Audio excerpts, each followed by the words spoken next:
Hello people. We at SCHACH Engineers are now developing some types of equipment and tools to fight these pandemic situations.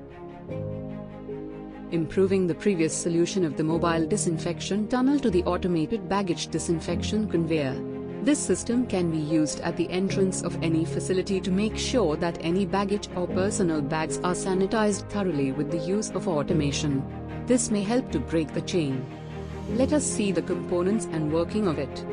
In this case, we have considered a gravity-based roller conveyor, but the system can be much more automated using the chain drive for the rollers.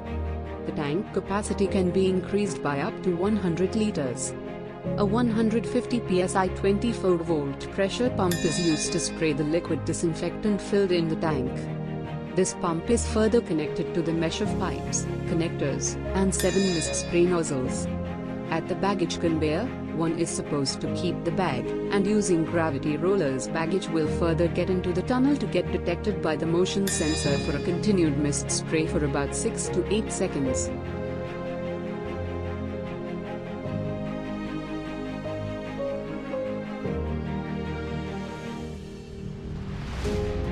The chain drive system is preferred here for smooth operation. Thank you. For further assistance, feel free to contact us at the given details.